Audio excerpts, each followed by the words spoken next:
Barang siapa yang banyak melakukan satu kegiatan, satu perbuatan, dia akan dikenal dengan perbuatan itu. Ini mau nggak mau. Kalau kita sukanya kasih orang, ya dikenal dengan dermawan. Kita kalau sukanya marah, ya dikenal dengan pemarah. Tapi kalau kita sukanya bohong, ya diklaim bohong.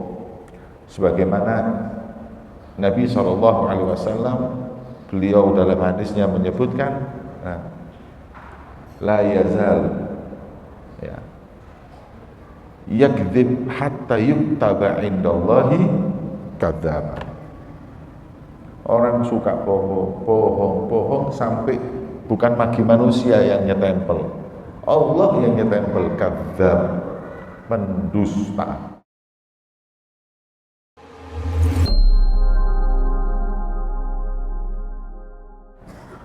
Orang yang terlalu banyak bercanda akan berkurang kewibawaannya. Bercanda itu boleh, asal jangan sampai melukai hati orang, jangan bohong,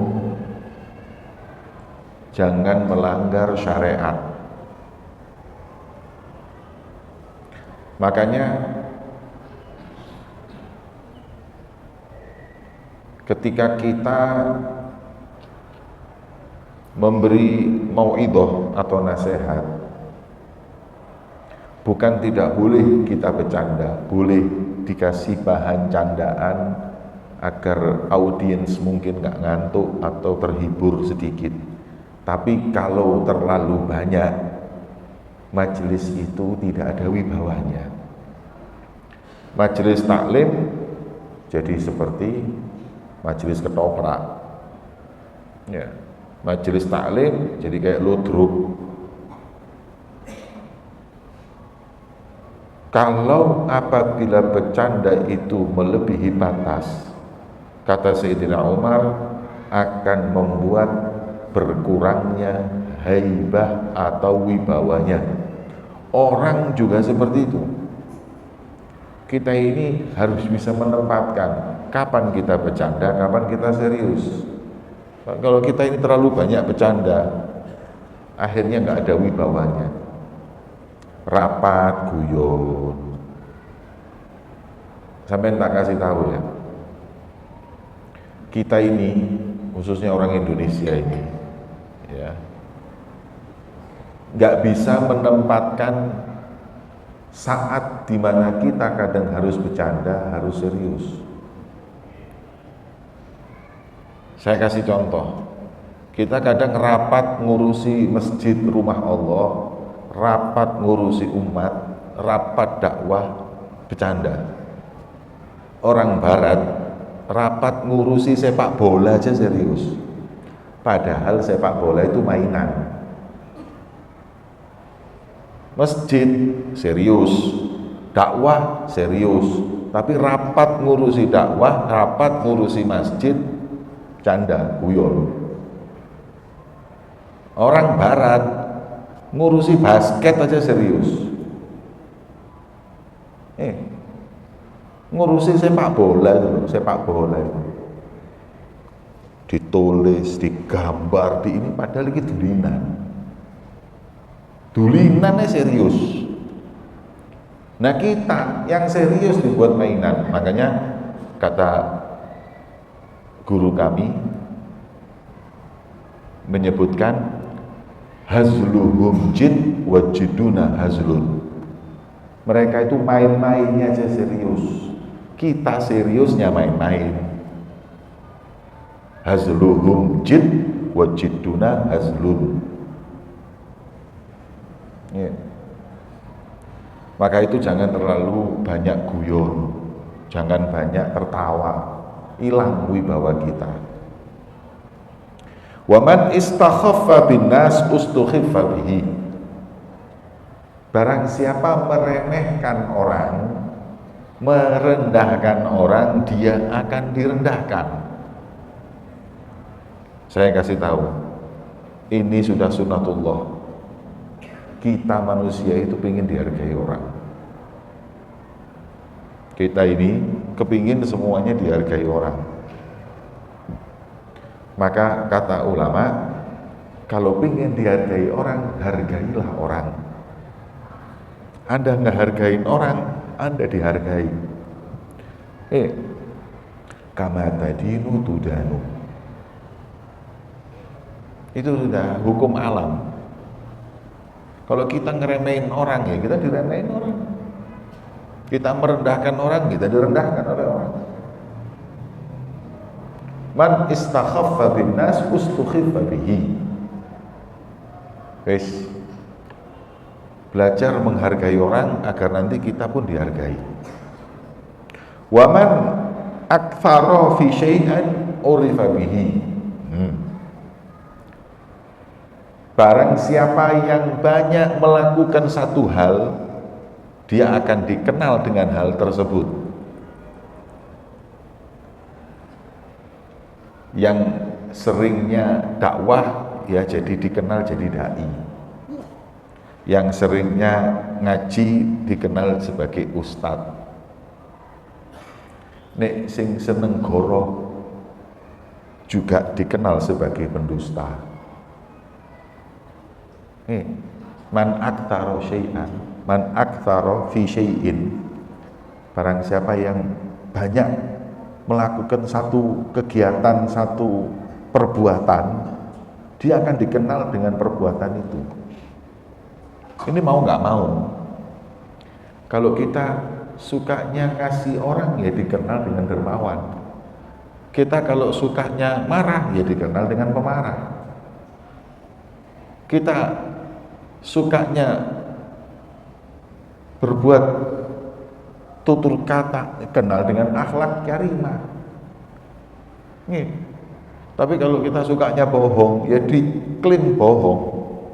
Sebagaimana Nabi SAW, beliau dalam hadisnya menyebutkan, la yazal ya yakdzib hatta yuktaba indallahi kadzdzaba. Orang suka bohong sampai bukan bagi manusia yang nyetempel, Allah yang nyetempel, kadzdzab, pendusta. Jangan ya, jangan suka bohong, walaupun main-main, walaupun guyon. Ada orang yang sukanya ngadu domba, dia urifa bin namimah, suka adu domba, suka ngerasani wong, urifa dengan tukang ngerasa-ngerasa. Udah itu.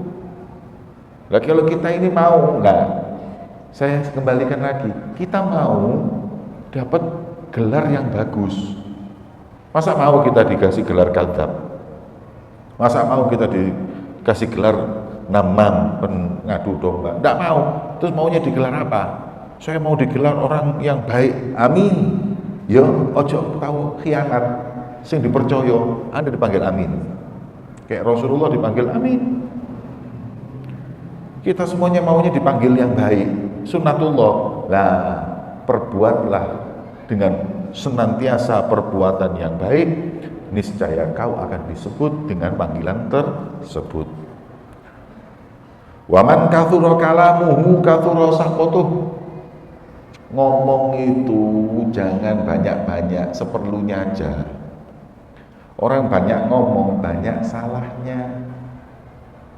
Man kathura kalamuhu kathura khata'uhu au kathura saqatuhu.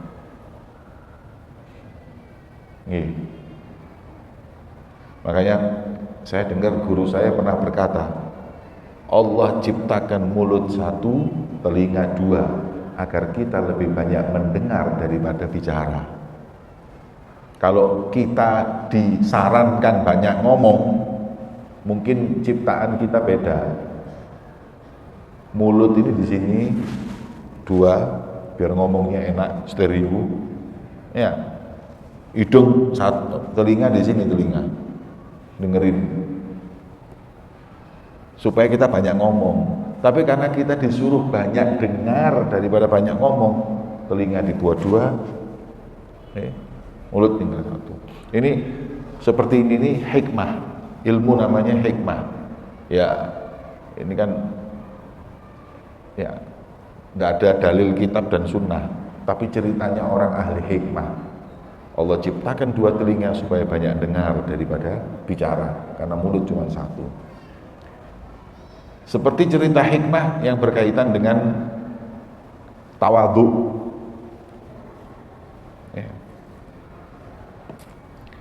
Ikhtalafatil asobi, jari-jari ini berantem, tukaran. Jari kelingking, jari manis, jari tengah, jari telunjuk, jempol. Kalau bahasa Arab khinsir, binsir, wusta, sababah, ibham. Ikhtalafatil asabi. Faqalatil khinsir. Faqalatil ibham. Pertama ngomong ini jempol. Kal ana khairun minkum. Au ana khairukum. Aku paling baik di antara kalian, jari jempol. Kenapa? Karena saya paling kuat. Ayo, sampean buka jendela atos itu nggak iki, buka, iki puklek, paling kuat. Li'annani aqwakum, aku paling kuat. Wa annani isyaratun litib, aku isyarat buat baik, istimewa. Iya kok, enak. So ini enak. Nggak mungkin. Enak. Mungkin enak. Ini top ini. Ya. Terus pokoknya paling top aku. Kalah kabeh, paling kuat, isyarat kebaikan. Ya. Sababah. Jari telunjuk jawab, dari mana? Kalau kau lebih baik tasyahud tahiyat iku asyhadu an la ilaha illallah. Tapi buktinya pakai saya asyhadu an la ilaha illallah. Ana khairukum li'annani isyaratun ditasyahudi. Saya isyarat ditasyahud. Kau ono kayak aku iki. Kayak iso ngomong, iya yo. Kalah jempol wis. Jari tengah ngomong. Ana khairukum li'annani atwalukum. Aku paling dukur.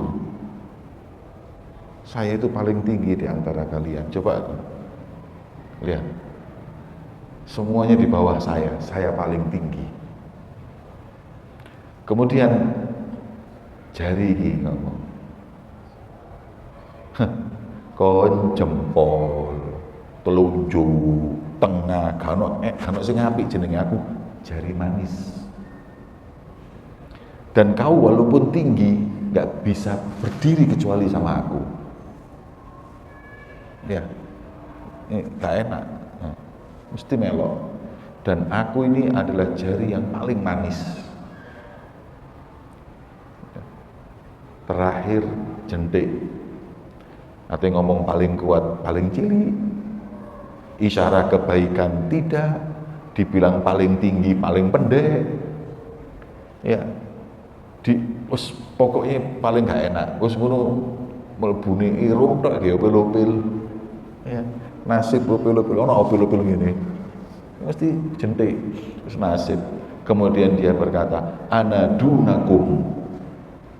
Kelingking berkata, aku yang paling rendah di antara kalian, aku yang paling lemah, aku yang paling kecil, aku yang tidak dipakai isyarat sholat atau kebaikan apapun.